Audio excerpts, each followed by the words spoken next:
എല്ലാവർക്കും നമസ്കാരം. ഇന്നിവിടെ സംസാരിക്കാൻ ഉദ്ദേശിക്കുന്നത് ഒരു ഹൈക്കോടതി ജഡ്ജിയുടെ രാജിവാർത്തയെക്കുറിച്ചാണ്. ജസ്റ്റിസ് യശ്വന്ത് വർമ്മ ഒടുവിൽ രാജിവെച്ചു. മറ്റെല്ലാ നീക്കങ്ങളും, നിയമപരവും അല്ലാത്തതുമായ നീക്കങ്ങൾ പരാജയപ്പെട്ട ഒരു സാഹചര്യത്തിലാവാം അദ്ദേഹം സ്വമേധയാ രാജി സമർപ്പിക്കാൻ തയ്യാറായത് എന്നാണ് മനസ്സിലാക്കേണ്ടത്. അത്യധികമായ വ്യസനത്തോടെ, താൻ തെറ്റുകാരനല്ല എന്ന ഉറച്ച ബോധ്യത്തോടെയാണത്രേ അദ്ദേഹം രാജി സമർപ്പിച്ചിട്ടുള്ളത്. എന്താണ് അദ്ദേഹം ചെയ്ത കാര്യം? എന്താണ് അദ്ദേഹത്തിൻ്റെ ഭാഗത്ത് നിന്നുണ്ടായ ഈ രാജിയിലേക്ക് നയിച്ച സാഹചര്യം? 2025 ഡൽഹി ഹൈക്കോടതി ജഡ്ജിയായിരിക്കെ അദ്ദേഹത്തിൻ്റെ ഔദ്യോഗിക വസതിയിൽ ഒരു തീപിടുത്തമുണ്ടായി. അത് അന്വേഷിക്കാൻ ചെന്ന ആളുകൾക്ക് തീപിടിച്ച അവശിഷ്ടങ്ങൾക്കിടയിൽ കത്തിയമർന്ന കറൻസി നോട്ടിന്റെ ധാരാളം കെട്ടുകൾ കാണാൻ കഴിയും. അത് റിപ്പോർട്ട് ചെയ്യാൻ പോയ മാധ്യമപ്രവർത്തകരുടെ ക്യാമറയിൽ, അവരുടെ ഫോട്ടോകളിൽ, വീഡിയോകളിലൊക്കെ ഈ കത്തിയമർന്ന നോട്ടുകെട്ടുകൾ പതിയുകയുണ്ടായി. ഇത് വലിയ വാർത്തയായി, പാർലമെന്റിൽ ബഹളമായി.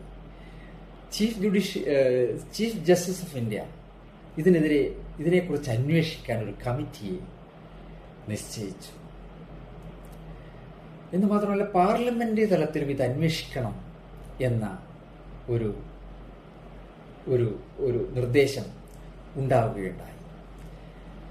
ചീഫ് ജസ്റ്റിസ് ഖന്ന ഈ സാഹചര്യം കണക്കിലെടുത്തുകൊണ്ട്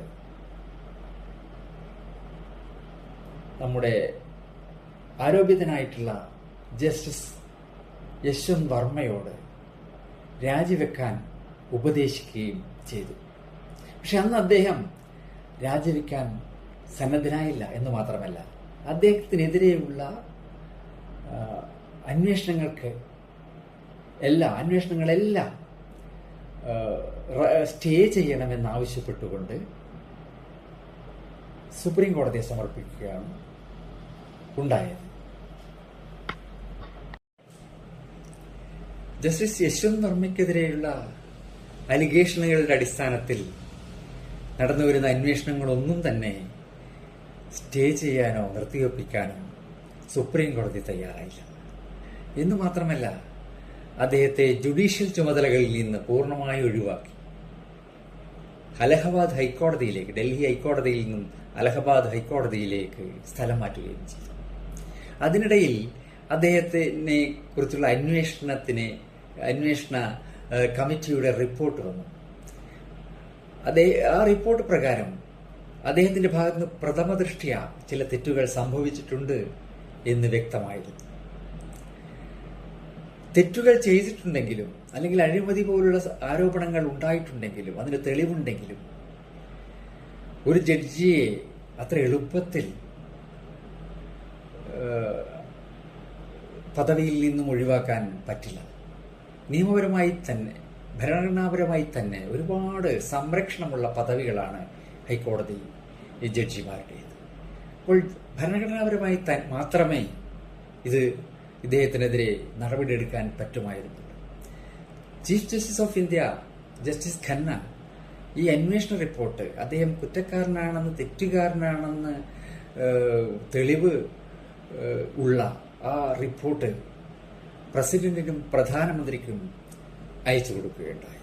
ലോകസഭയുടെ ഭാഗത്തു നിന്നും തന്നെ അന്വേഷണം ഉണ്ടാകണം എന്നുള്ള ഒരു നിലപാട് എവിടെയും ഉണ്ടായി. എന്നു മാത്രമല്ല, 140ഓളം MP ഒപ്പിട്ട ഒരു ഹർജി, ഇംപീച്ച്മെന്റ് ഹർജി പ്രസിഡന്റിന് സമർപ്പിക്കപ്പെട്ടു.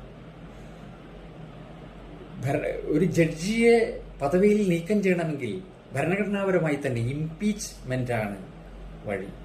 ആ ഇംപീച്ച്മെന്റ് നടപടികൾ ആരംഭിക്കാനിരിക്കെയാണ് ഇപ്പോൾ ജസ്റ്റിസ് യശ്വന്ത് വർമ്മ രാജിവെച്ചിരിക്കുന്നത്. ഞാൻ നേരത്തെ സൂചിപ്പിച്ച ഇതുപോലെ പാർലമെന്റിൽ ഇംപീച്ച്മെന്റ് നടപടികൾ ആരംഭിക്കാനിരിക്കെയാണ് ജസ്റ്റിസ് യശ്വന്ത് വർമ്മ സ്വമേധയാ രാജിവെച്ച് പദവി ഒഴിഞ്ഞ് പോയിരിക്കുന്നത്. അങ്ങനെ ഒരു സാഹചര്യത്തിൽ ഇംപീച്ച്മെന്റ് നടപടിയുടെ ഭാവി എന്താണ്?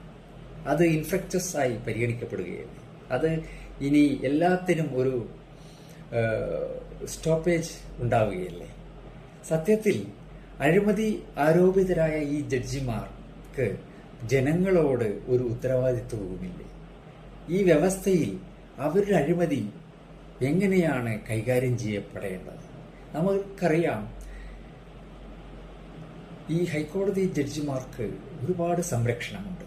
അവർക്കെതിരെയുള്ള അന്വേഷണങ്ങൾ പോലും വളരെ ഇൻഹൗസ് അന്വേഷണം മാത്രമാണ്. യാതൊരു സുതാര്യതയും അതിൻ്റെ പേരിലില്ല.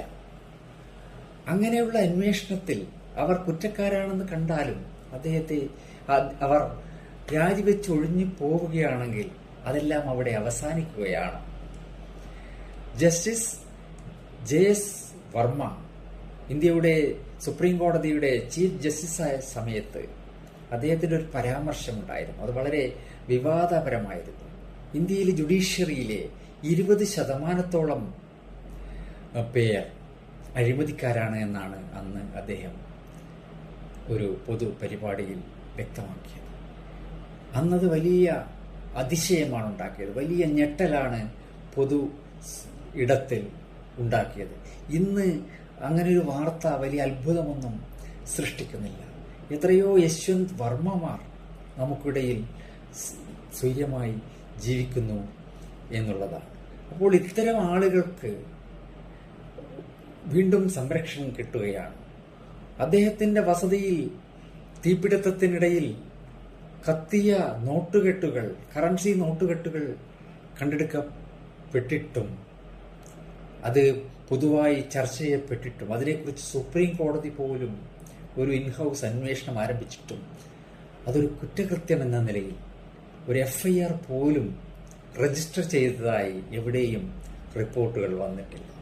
അപ്പോൾ അത് ഒരു സാധാരണ പൗരന്റെ വീട്ടിലാണ് ഇങ്ങനെ ഒരു സംഭവം ഉണ്ടായിരുന്നെങ്കിൽ അത് ഉണ്ടാക്കുമായിരുന്ന ഗൗരവതരത്തിലുള്ള ക്രിമിനൽ നടപടികളെക്കുറിച്ച് നമുക്ക് ആലോചിക്കാവുന്നതാണ്. അപ്പോൾ ജഡ്ജിമാരുടെ ഭാഗത്ത്, അതുപോലെ ഭരണഘടനാ സംരക്ഷണമുള്ള ആളുകളുടെ ഭാഗത്തു നിന്നും ഇങ്ങനെയുള്ള കുറ്റകൃത്യങ്ങൾ സംഭവിക്കുമ്പോൾ അവർ പദവി ഒഴിഞ്ഞു പോയാൽ അവിടേക്ക് തീരുന്ന ഒരു അക്കൗണ്ടബിലിറ്റി മാത്രമാണോ ഈ മേഖലയിലുള്ളവർക്കുള്ളത്?